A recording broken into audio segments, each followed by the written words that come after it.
Welcome back, dear viewers. As we said earlier, that we are going to talk about Davos Economic Forum, which is currently taking place in Switzerland, and it is taking place from the 19th till the 23rd of January with the attendance of many world leaders.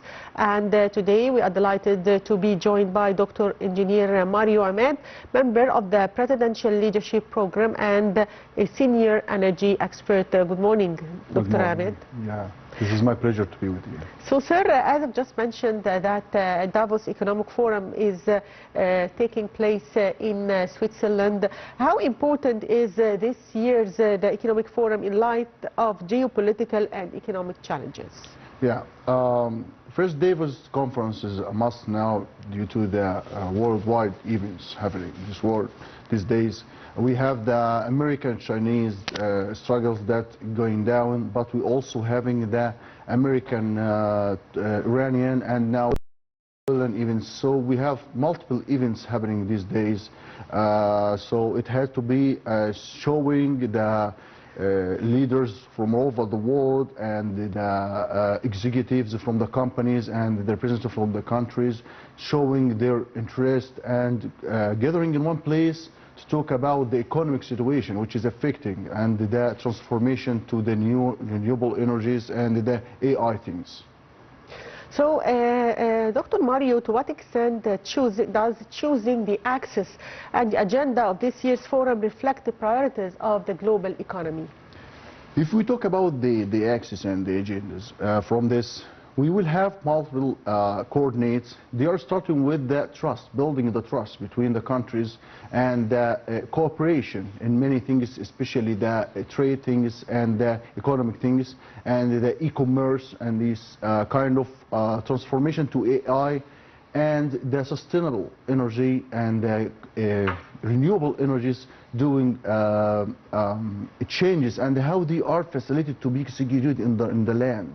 Like, for example, we have the electric cars and the challenges for it, how they should be expanded all over the world. And these axes are going through many things. If I can talk with any axis for the trade, worldwide trade, the yes. tariffs between the countries and the building under stress, like the countries that are taking money to build and they are stressing themselves because they need to put a structure, a strong structure for themselves, and they cannot know where the source they are taken from the Worldwide Monetary Fund and how they are also climate change. Yeah, and the climate change. We had COP27 in Egypt here, and we have COP28, and so how they are mixing all these things to come with an outcome, a strong outcome.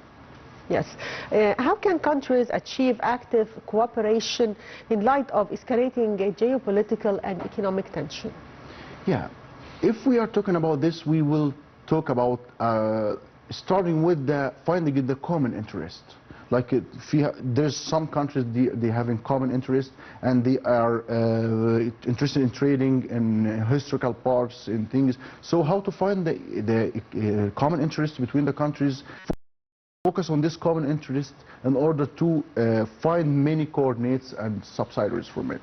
And also using in this the worldwide United Nations and the worldwide committees and the worldwide places, the worldwide companies all over the world expanding, like in the Schlumberger Petroleum and the committees. So these things help in trying to find a common ways to go together.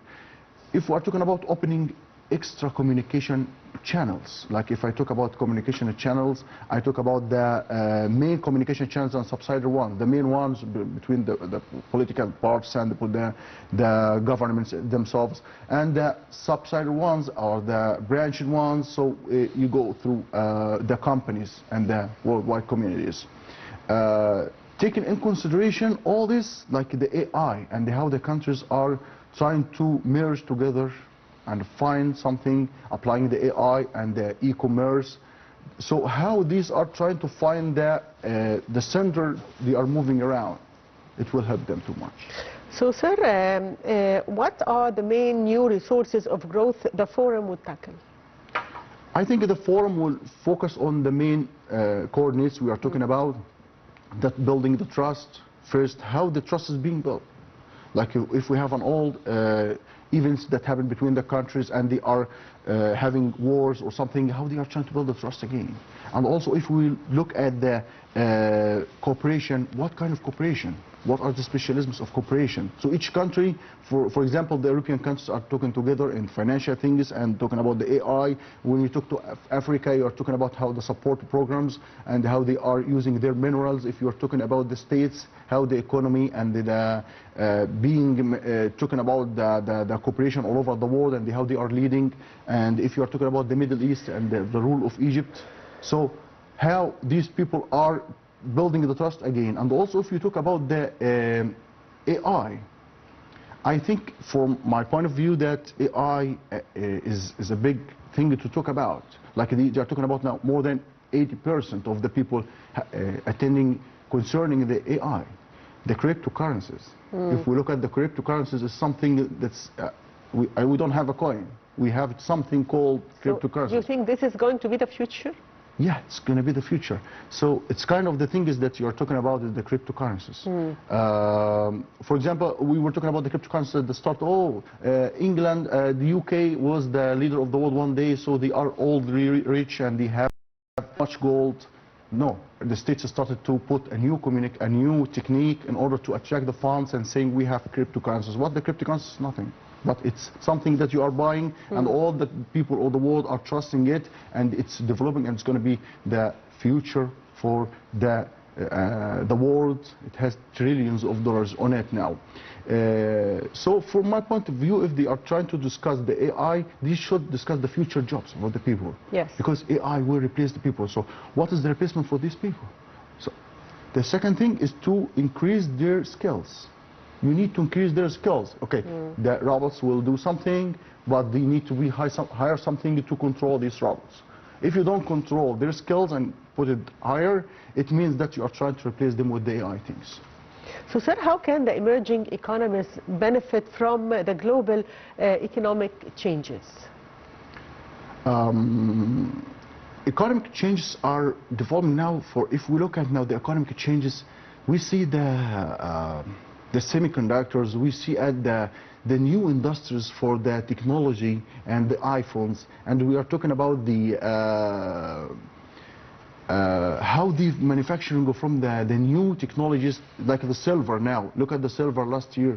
The silver last year had an expansion in the price because the people are investing in the silver more than in the gold, because the silver is being used now for manufacturing the chips for the technology and these things, which makes it very important. So how we are trying to take into consideration these things and trying to enhance the future and trying to put more investment in the right direction.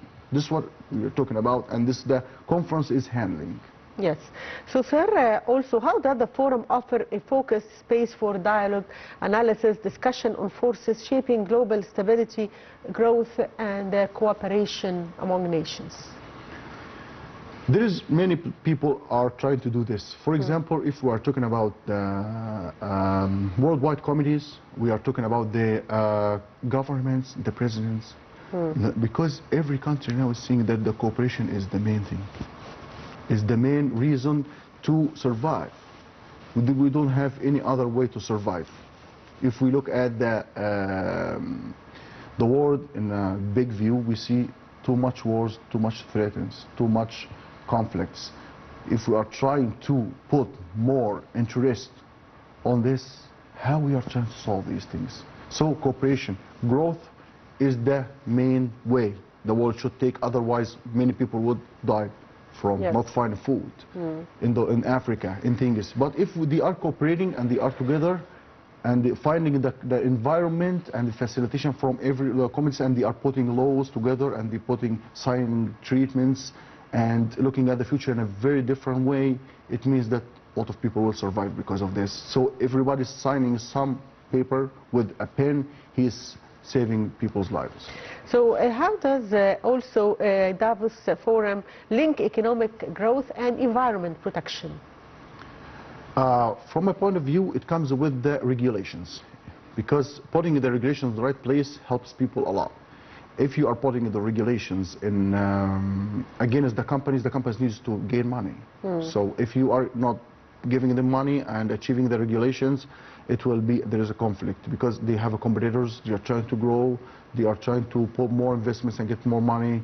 It means like they need to move faster. What is that? How the governments are helping them applying the the climate protection things. For example, if I have a businessman and I have a factory and is giving steam to the vapors to the atmosphere, I'm applying filters. The filters will cost me millions of dollars, for example. So why should I do it? I'm gaining money. I have a competitor's law. But if the government coming with financial support or kind of loans, if you are applying the climatic things and the climate protection things, it means that I will try to do this in order to be supported by this. So it comes with the regulations and how the people are regulating things in order to make it loved.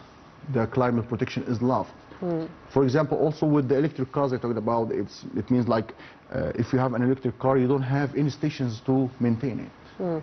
Even in the States, you have some places having places to maintain the electric cars, and some places don't have it. It means that how the distribution is good and making it an easy idea for every person to go and get an electric car and go with it.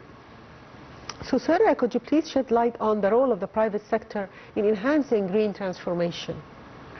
The private sector is the small component for the pyramid. Like if you go at the pyramid, you find it's a very small component from it. It's everyone do something. They are doing all the same according to the regulations, and they are going to the same target and the pyramid. It means that if I'm putting a rare regulations and a good regulations for this, I am helping others to put a competition among them, and once the competition goes in the right direction, the people will go in all policy. It's going to be a policy. I cannot go and impose a policy in a very separate company or a separate place or private sector. I just can do it in general, but every company should attend this conference and see in order to be persuaded that they should do this. If we don't have this communication between these kind of things, it means that like we are trying to separate things. It cannot be separated. It cannot be separated because the government is trying to put policies, the sector is trying to gain money. How we can meet in the middle and apply what's needed. So, Dr. Mario, also, how can the outcomes of Davos Economic Forum be translated into practical policies on the ground? By regulations and laws, and the treatments should be signed in this way. Otherwise, it's going to be like a meeting and going away. Yes. If they are signing treatments and they are choosing the right topics and they are going, which I can see it's going very well. Now, these days, these 4 days, they are going very well, and it will be a very effective thing, very effective thing, as long as they are trying to put more efforts, and the presidents are talking far away and they're trying to attend as much as they can. So it means that the people who are coming for very strong things, especially when they're choosing Switzerland, which is the capital of capital. Yes, I'd like to thank you, Dr. Engineer Mario Emad, member of the Presidential Leadership Program and Senior Energy Expert. Thank you, Dr. Mario, for being with us. Welcome. And by that, dear viewers, we come to the end of the first segment of the Breakfast Show, so stay tuned.